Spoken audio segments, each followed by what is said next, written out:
임금은 실없는 말이 없습니다.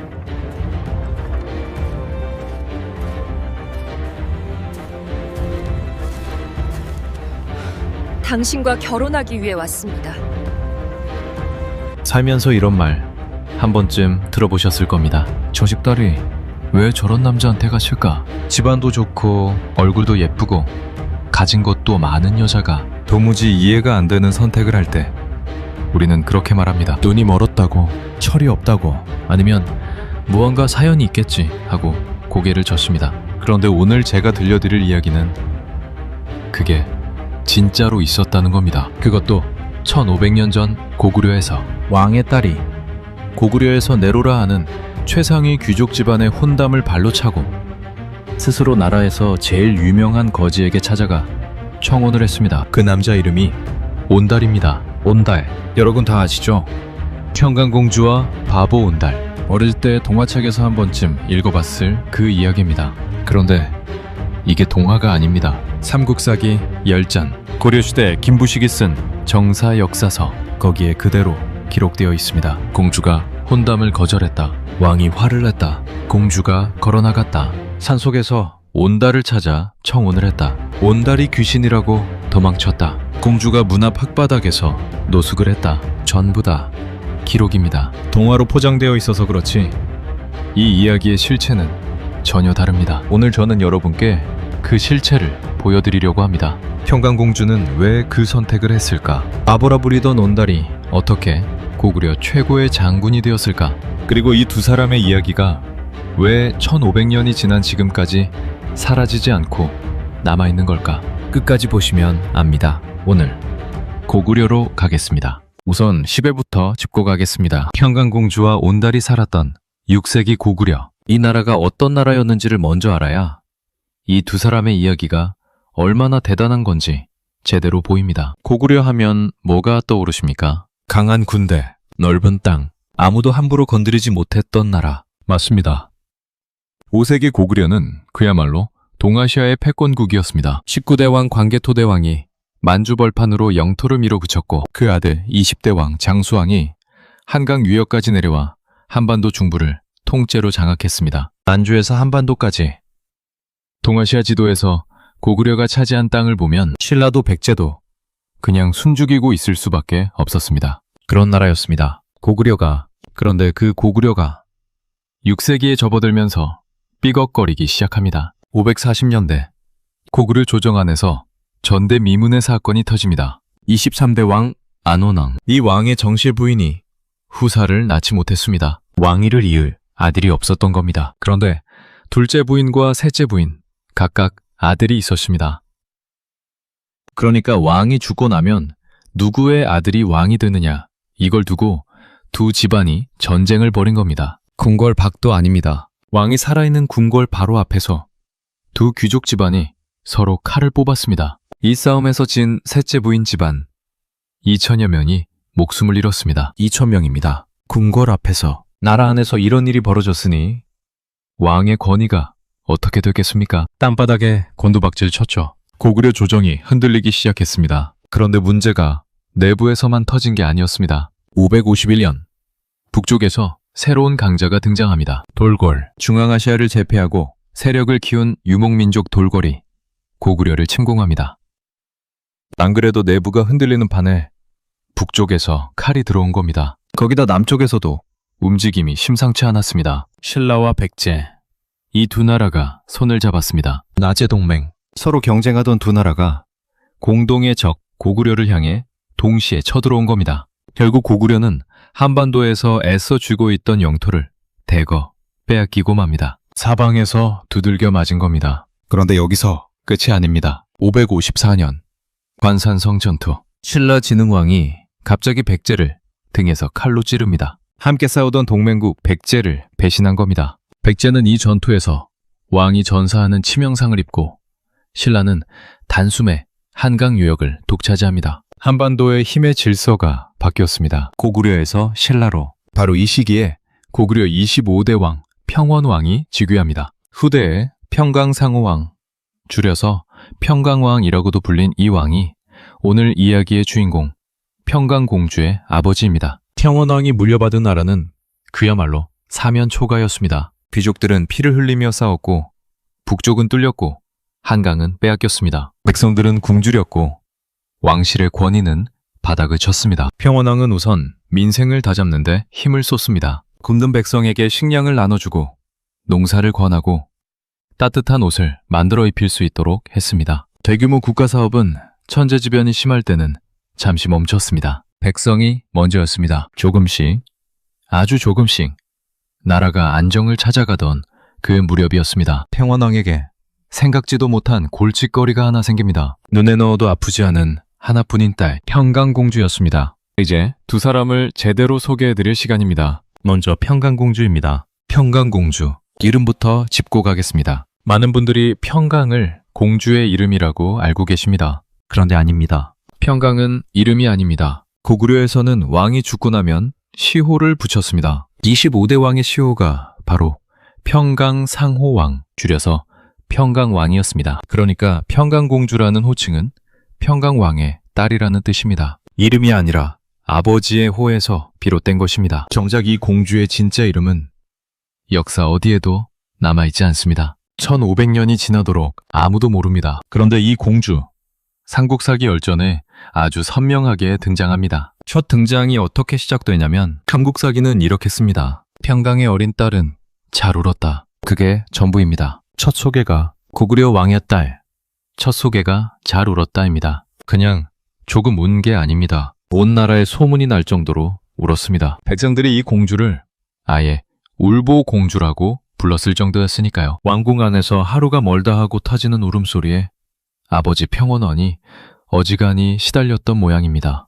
달래도 보고 혼도 내봤을 겁니다. 그래도 안 됩니다. 공주의 울음은 그칠 줄을 몰랐습니다. 결국 왕이 최후의 수단을 꺼냅니다. 삼국사기에 이렇게 기록되어 있습니다. 너는 항상 울어서 내 귀를 시끄럽게 하는구나. 마땅히 바보 온달에게 시집 가야겠구나. 이게 역사서에 그대로 남아 있습니다. 한 나라의 왕이 딸한테 한 말이 삼국사기에 기록된 겁니다. 전국에 소문난 거지 바보 온달에게 시집 보내겠다는 엄포로 울음을 막아보려 한 거죠. 효과는 놀라웠습니다. 평강공주는 펑펑 울다가도 온달 이름만 나오면 거짓말처럼 울음을 뚝 그쳤습니다. 그만큼 온달이라는 이름이 공주에게 깊이 각인된 겁니다. 어릴 때부터 귀에 딱지가 않도록 들어온 이름, 절대 만나고 싶지 않은 사람, 절대 시집가고 싶지 않은 남자. 그런데 여기서 한번 생각해 보십시오. 잘 운다는 게 반드시 약하다는 뜻일까요? 꼭 그렇지 않습니다. 감정이 그만큼 크고 강렬한 사람입니다. 한번 마음을 먹으면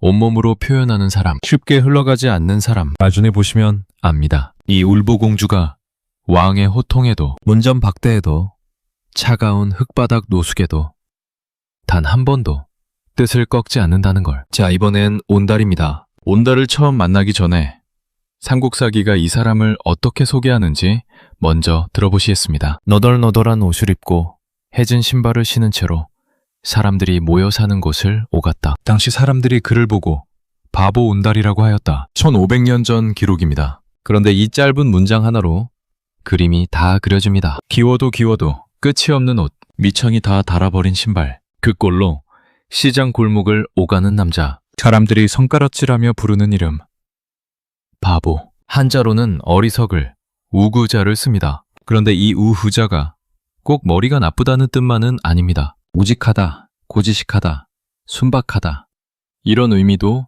그 안에 담겨 있습니다. 세상 물정을 모른다는 뜻도 됩니다. 눈치껏 처신하는 법을 모른다는 뜻도 됩니다. 어떻게 보면 세상과 타협하지 못하는 사람이라는 뜻이기도 합니다. 온달의 집안 형편은 말 그대로 처참했습니다. 시장에서 음식을 구걸했습니다. 구걸마저 안 되는 날엔 산으로 올라갑니다. 느릅나무 껍질을 손으로 직접 벗겨다가 솥에 넣고 죽을 끓입니다. 그게 하루칠 식량입니다. 그렇게 살았습니다. 그런데 그 가난 속에서도 온달이 한 번도 놓지 않은 게 있었습니다. 눈이 멀어 앞을 보지 못하는 늙은 어머니였습니다. 온달에게는 세상에 딱 한 명 가족이 있었습니다. 눈먼 어머니. 온달은 그 어머니를 혼자 모셨습니다. 먹을 것을 구해다 드렸고 곁을 지켰습니다. 바보 소리를 들으면서도 거짓 소리를 들으면서도 단 한 번도 어머니를 떠나지 않았습니다. 불평이 기록에 없습니다. 원망이 기록에 없습니다. 그냥 묵묵히 그 자리를 지켰습니다. 가진 것 하나 없이, 세상에 이름도 없이.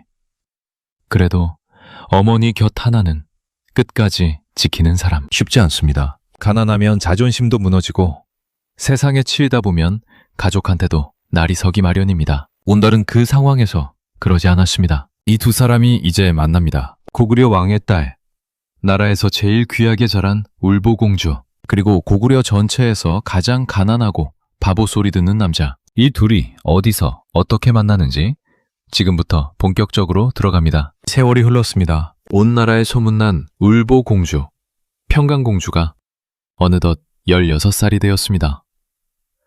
16. 지금 기준으로는 한창 학교 다닐 나이입니다. 그런데 1500년 전 고구려에서 16은 달랐습니다. 혼기가 찬 나이였습니다. 왕족의 딸이라면 더욱 그랬습니다. 왕실의 혼인은 단순한 개인의 결혼이 아닙니다. 집안과 집안의 결합이고 권력과 권력의 연결입니다. 평안한 입장에서도 딸의 혼인은 정치적으로 중요한 문제였습니다. 그런데 마침 혼담이 들어왔습니다. 상부 고시였습니다. 창부. 고구려 수도 평양서는 5개 구역으로 나뉘어 있었는데 이걸 부부라고 불렀습니다. 고구려에서 내로라 하는 상위 귀족들은 이 5부에 모여 살았습니다. 그 중에서도 상부는 이름 그대로 최상위 귀족들의 터전이었습니다. 거기다 성이 고씨입니다. 고씨. 고구려 시조왕 주몽의 성이 바로 고씨였습니다. 고구려 왕실의 성입니다. 물론 고씨라고 해서 전부 왕족이라고 볼 수는 없습니다. 전쟁에서 큰 공을 세운 장수에게 왕이 직접 고씨성을 하사하는 경우도 있었으니까요. 하지만 분명한 건 왕실과 혼담을 주고받을 수 있었다는 것 자체가 이 집안이 고구려 사회에서 최상위 명문가였다는 증거입니다. 평안한 입장에서는 두 손 들고 환영할 혼담이었습니다. 나라가 흔들리는 시기에 든든한 귀족 집안과 왕실이 혼인으로 묶이면 정치적 기반도 탄탄해집니다. 사위가 힘있는 집안 사람이면 왕실에도 든든한 버팀목이 생깁니다. 딸 입장에서도 평생 부유하고 안락하게 살 수 있는 보장된 길입니다. 평원왕은 얼른 혼담을 진행하려 했습니다. 그런데 평강공주의 반응을 들으십시오. 천국사기는 이렇게 기록합니다. 대왕께서는 항상 말씀하시기를 너는 반드시 온달의 아내가 되어야 한다고 하셨습니다. 지금 어찌하여 그 말씀을 고치려 하십니까? 공주가 혼담을 거절한 겁니다. 그것도 아버지인 왕에게 정면으로 맞선 겁니다. 잠깐 생각해 보십시오. 지금으로 치면 재벌 집안 상위 귀족과의 결혼을 마다하고 대신 나라에서 제일 유명한 거주와 결혼하겠다고 나선 겁니다. 그것도 16살짜리 딸이 아버지인 왕 앞에서. 평원왕이 얼마나 당황했겠습니까? 왕은 마음을 가다듬고 공주를 설득하려 했습니다. 화를 누르고 차분하게 설명합니다. 그건 네 울음을 그치게 하려고 한 말이다. 너와 운달을 결혼시킬 생각은 전혀 없었다. 당연한 말 아닙니까? 실제로 그랬을 겁니다. 어린 딸 울음 그치게 하려고 겁을 준 것뿐이었습니다. 진심으로 바보 운달에게 딸을 보낼 생각이 있었던 왕은 아무도 없을 겁니다. 그러나 평강공주는 듣지 않았습니다. 삼국사기의 공주의 대답이 이렇게 적혀 있습니다. 임금은 실없는 말이 없다고 하였습니다. 대왕의 명령은 잘못되었습니다. 저는 감히 명령을 어길 수 없습니다. 임금은 실없는 말이 없다. 이 말이 핵심입니다. 공주가 고집을 부린 게 아닙니다. 아버지의 말을 아버지의 권위로 대받아친 겁니다. 왕이 한 말은 왕의 명령이나 다름없다. 그 말을 이제 와서 취소하는 건 왕 스스로 자신의 권위를 무너뜨리는 일이다. 이렇게 따진 겁니다. 16살짜리 딸한테 이런 말을 들은 왕의 심정이 어땠겠습니까? 가슴에 불이 일어났을 겁니다. 그래도 평원왕은 한 번 더 참습니다. 말을 설득하려 했습니다. 그런데 공주는 꼼짝도 하지 않습니다. 왕의 말을 왕의 논리로 막아선 공주 앞에서 평원왕은 결국 폭발합니다. 천국사기는 이렇게 기록합니다. 진실로 나의 딸일 수 없다. 어찌 같이 살 수 있겠는가? 마땅히 내 갈 곳으로 가라. 딸한테 나가라고 한 겁니다. 물론 이건 강수를 둔 겁니다. 이렇게 말하면 딸이 겁을 먹고 뜻을 굽힐 거라고 생각했겠죠. 왕궁 밖으로 나가라는 말이 실제로 말 그대로 쫓아내겠다는 뜻은 아니었을 겁니다. 아버지가 딸한테 화김에 던진 말이었을 겁니다. 그런데 평강공주는 뒤도 돌아보지 않고 걸어나갔습니다. 망설임이 없었습니다. 주저함이 없었습니다. 한 나라의 공주가 평생 살아온 왕궁을 아버지가 화를 내는 그 자리에서 그냥 걸어 나간 겁니다. 사람들이 뒤따라가며 말렸을 겁니다. 실성하셨냐고. 어디를 가시려냐고. 공주는 멈추지 않았습니다. 단지 평원왕도, 신하들도, 궁 안의 누구도 몰랐을 겁니다. 이 공주가 어디로 가는지를, 그리고 이 공주가 이 걸음을 절대 후회하지 않는다는 것도. 평강공주가 향한 곳은 단 하나였습니다. 온달이 사는 집이었습니다. 어릴 때부터 귀에 못이 박히도록 들어온 이름, 절대 만나고 싶지 않다고 생각했던 사람. 그런데 지금 공주는 그 사람을 찾아가고 있습니다. 왕궁을 등지고, 아버지를 등지고, 평생 살아온 모든 것을 등진 채로. 공주는 길을 아는 사람이 없었습니다. 온달이 어디 사는지 알 리가 없었습니다. 그래서 길을 물었습니다. 지나가는 사람들한테 물어 온달의 집을 찾아갔습니다. 고구려의 왕녀가 길바닥에서 사람들한테 길을 묻는 겁니다. 체면이고 뭐고 없습니다. 공주는 그냥 걸었습니다. 한참을 걸어 도착한 온달의 집. 평강공주는 그 앞에서 멈췄을 겁니다. 평생을 왕궁에서 살아온 공주 눈에 온달의 집은 충격이었을 겁니다. 금방이라도 무너질 것 같은 낡은 집. 살아생전 그렇게 허름한 집은 본 적이 없었을 겁니다. 이게 사람이 사는 집인가 싶었을 수도 있습니다. 그래도 공주는 조심스레 안으로 들어갔습니다. 그런데 집안에 온달이 없었습니다. 있는 건 온달의 늙은 어머니뿐이었습니다. 눈이 멀어 앞을 보지 못하는 노인이 혼자 앉아 있었습니다. 평강공주는 예의를 갖추고 말했습니다. 온달과 결혼하기 위해 왔습니다. 온달이 어디 있는지 알려주십시오. 온달의 어머니는 깜짝 놀랐습니다. 눈은 보이지 않지만 단번에 알아챘습니다. 이 찾아온 여인이 보통 사람이 아니라는 걸. 옷감의 감촉이 달랐을 겁니다. 몸에서 나는 향이 달랐을 겁니다. 목소리의 결이 달랐을 겁니다. 평생 가난 속에 살아온 노인이지만 귀한 사람과 천한 사람의 차이는 눈이 없어도 느낄 수 있습니다. 온달의 어머니가 말했습니다. 제 아들은 가난하고 누추해 귀한 분과 가까이 할 사람이 되지 못합니다. 공주를 돌려보내려 한 겁니다. 당연한 반응입니다. 아들한테 이상한 일이 생길까봐 걱정됐을 겁니다. 귀한 직녀자가 갑자기 찾아와서 결혼하겠다고 하면 좋은 일로 끝날 리 없다고 생각했겠죠. 그런데 공주가 물러서지 않았습니다. 끈질기게 청을 드렸습니다. 어머니, 온달이 어디 있는지만 알려주십시오. 제발. 못 이긴 어머니가 결국 입을 열었습니다. 삼국사기에 이렇게 기록되어 있습니다. 내 자식은 굶주림을 참지 못하고 산과 숲으로 느릅나무 껍질을 가지러 간 듯한데 오래도록 돌아오지 않고 있습니다. 느릅나무 껍질. 공주는 이 말에서 멈칫했을 겁니다. 두걸도 안 드는 날은 산에 올라가 나무 껍질을 벗겨다 죽을 끓여 먹는다. 그 정도의 가난이었다는 걸 이 순간 공주가 처음으로 실감했을 겁니다. 어릴 때부터 들어온 온달의 이름은 알았지만 이 정도인 줄은 몰랐을 겁니다. 그래도 공주는 돌아서지 않았습니다. 산으로 올라갔습니다. 생전 처음 가보는 산길이었을 겁니다. 왕궁에서 곱게 자란 공주한테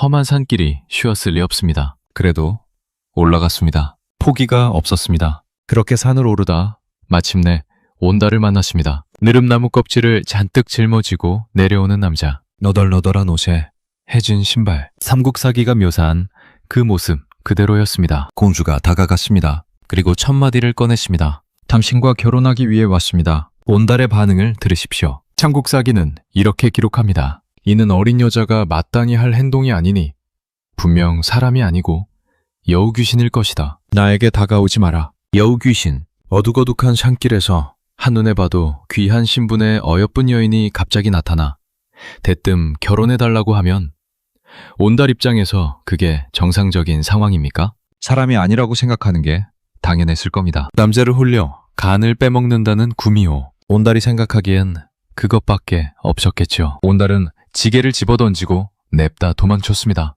뒤도 안 돌아봤습니다. 가까스로 집에 돌아온 온달은 공주를 쳐다보지도 않습니다. 온달의 어머니도 옆에서 거듭 사양합니다. 신분이 맞지 않는다고, 귀한 분이 왜 이러시냐고. 결국 그날 밤 평강공주는 생전 처음 경험하는 일을 맞이합니다. 문이 닫혔습니다. 온달의 집 살문.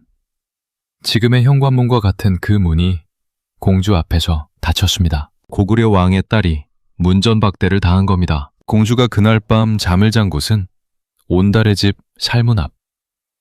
차가운 흙바닥이었습니다. 묘숙입니다. 왕궁에서 귀하게 자란 공주가 가난뱅이 집 문 앞 흙바닥에서 밤을 보낸 겁니다. 추웠을 겁니다. 무서웠을 겁니다. 사로웠을 수도 있습니다. 지금이라도 돌아가면 됩니다. 아버지한테 잘못했다고 하면 됩니다. 상부 고시온담은 아직 끝나지 않았을 겁니다. 그런데 공주는 돌아가지 않았습니다. 다음날 아침, 해가 뜨자마자 공주는 다시 온달의 집 문을 두드렸습니다. 그리고 이렇게 말했습니다. 삼국사기에 기록된 공주의 말입니다. 진실로 마음을 같이 할 수 있다면 어찌 반드시 부귀한 다음에야 함께 할 수 있겠습니까? 마음이 통하면 됩니다. 돈이 많든 적든, 집이 크든 작든, 신분이 높든 낮든 그게 무슨 상관이냐는 겁니다. 1500년 전 16살 공주가 한 말입니다. 이 말 한마디에 온달의 마음이 열렸습니다. 결혼이 성사됐습니다. 고구려 왕의 딸과 고구려에서 가장 가난한 바보가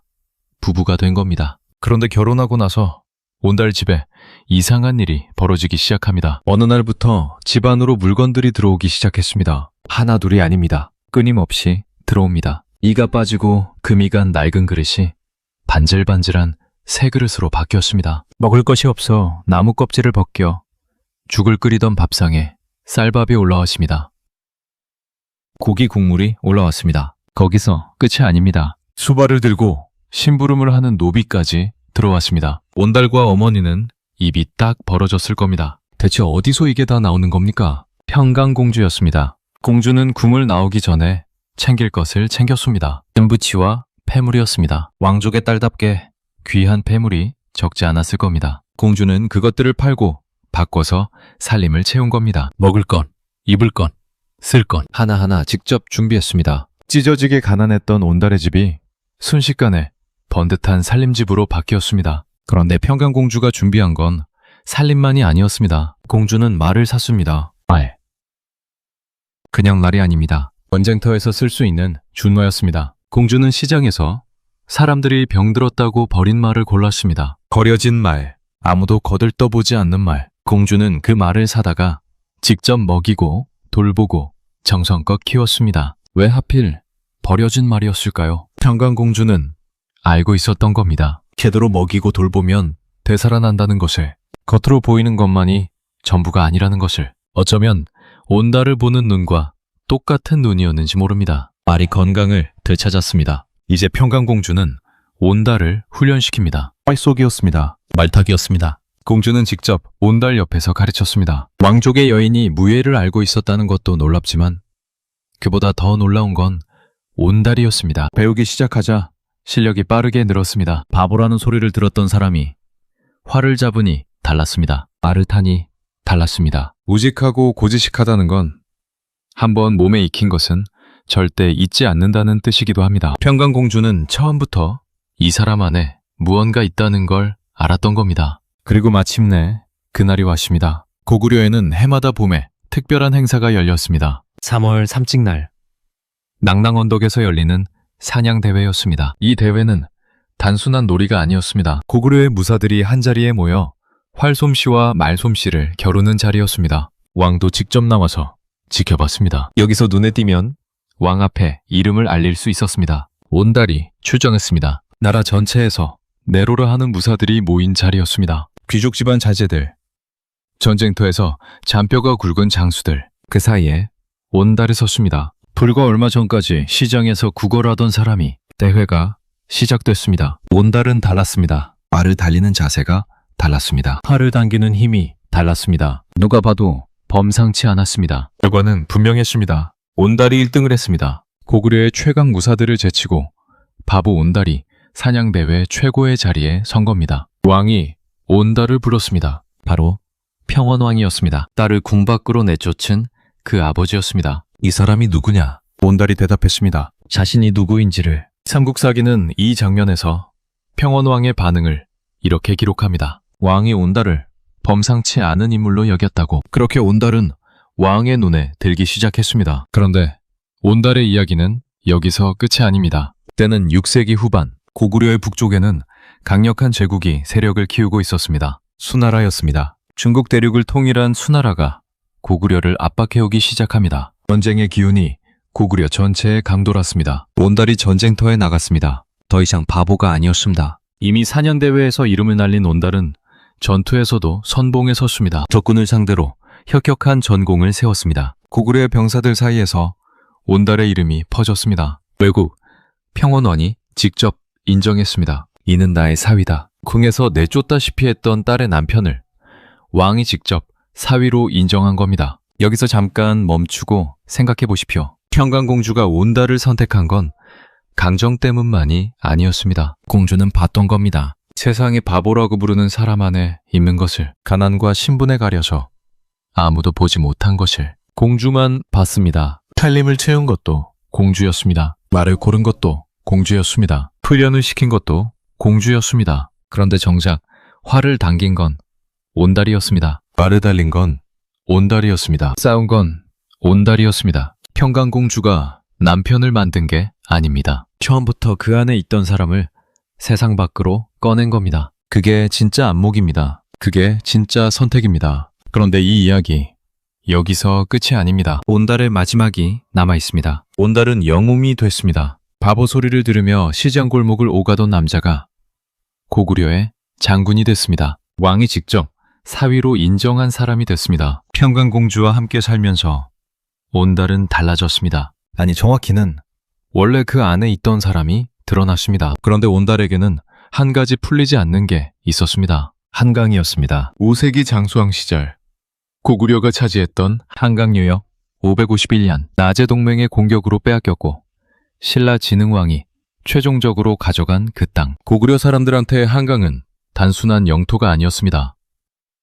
빼앗겼다는 치욕이 남아있는 땅이었습니다. 반드시 되찾아야 한다는 한이 서린 땅이었습니다. 평원왕이 세상을 떠나고 영양왕이 즉위했습니다. 고구려의 27대 왕이었습니다. 온달이 왕 앞에 나아갔습니다. 그리고 이렇게 말했습니다. 삼국사기는 온달의 말을 이렇게 기록합니다. 계리평과 중령 이서의 땅은 본래 우리 땅입니다. 신라에게 빼앗긴 이 땅을 되찾지 못한다면 저는 돌아오지 않겠습니다. 돌아오지 않겠습니다. 이 말의 무게를 생각해 보십시오. 전쟁터에 나가면서 이기지 못하면 돌아오지 않겠다고 한 겁니다. 죽겠다는 각오입니다. 살아서 돌아오는 것보다 빼앗긴 땅을 되찾는 것이 더 중요하다는 겁니다. 바보 온달이 한 말이 아닙니다. 고구려의 장군 온달이 한 말입니다. 영양왕이 허락했습니다. 온달은 군사를 이끌고 출전했습니다. 목표는 아단성이었습니다. 지금의 서울 아차산 일대입니다. 한강을 되찾기 위해 반드시 넘어야 하는 관문이었습니다. 전투가 벌어졌습니다. 그런데 온달은 그 전투에서 돌아오지 못했습니다. 아단성 전투에서 전사했습니다. 빼앗긴 땅을 되찾지 못하면 돌아오지 않겠다고 했는데 그 말 그대로가 됐습니다. 한강을 되찾지 못한 채 온달은 그 땅에서 생을 마쳤습니다. 그런데 삼국사기의 이 대목에서 한 가지 기묘한 기록이 남아 있습니다. 온달의 영구를 수레에 싣고 돌아오려는데 관이 움직이지 않았다는 겁니다. 꼼짝을 안 했다는 겁니다. 그때 평강공주가 나아갔습니다. 공주가 관을 어루만지며 말했습니다. 죽고 사는 것이 이미 결정되었습니다. 돌아가시죠. 그 말이 끝나자 관이 움직였다고 삼국사기는 기록합니다.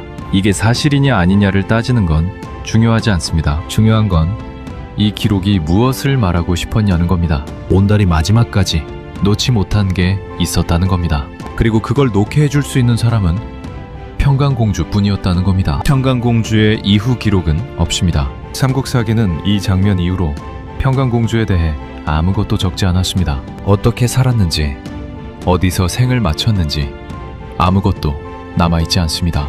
역사는 침묵했습니다. 그런데 어쩌면 그게 맞는 것 같습니다. 평강공주의 이야기는 온달이 영웅이 된 순간 이미 완성된 겁니다. 그 이후의 삶은 굳이 기록하지 않아도 우리가 압니다. 자, 이제 마지막으로 한 가지만 생각하고 마치겠습니다. 삼국사기를 쓴 김부식은 왜 이 이야기를 열전에 남겼을까요? 열전이라는 건 왕의 기록이 아닙니다. 역사 속에서 기억할 만한 인물들의 이야기를 따로 엮은 겁니다. 장군도 있고 학자도 있고 반역자도 있습니다. 그 안에 온달이 있습니다. 바보 소리를 들으며 시장을 떠돌던 거지가 열전에 이름을 남긴 겁니다. 왜일까요? 김부식은 알고 있었던 겁니다. 사람을 바꾸는 건 신분이 아니라는 것을, 돈이 아니라는 것을, 권력이 아니라는 것을, 한 사람이 다른 사람을 진심으로 믿을 때 그 믿음이 사람을 세운다는 것을. 평강공주는 온달을 믿었습니다. 세상이 바보라고 부를 때도, 문전박대를 당할 때도, 흙바닥에서 노숙을 할 때도 단 한 번도 흔들리지 않고 믿었습니다. 그 믿음 하나가 바보를 영웅으로 만들었습니다. 1500년 전 이야기입니다. 그런데 지금도 변하지 않는 이야기입니다. 살면서 한 번쯤은 생각해 보십시오. 내 곁에 있는 사람을 세상의 눈으로 보고 있는지 아니면 내 눈으로 보고 있는지를. 오늘 이야기는 여기까지입니다. 긴 시간 시청해 주셔서 감사합니다. 구독과 좋아요는 영상 제작에 큰 힘이 됩니다. 감사합니다.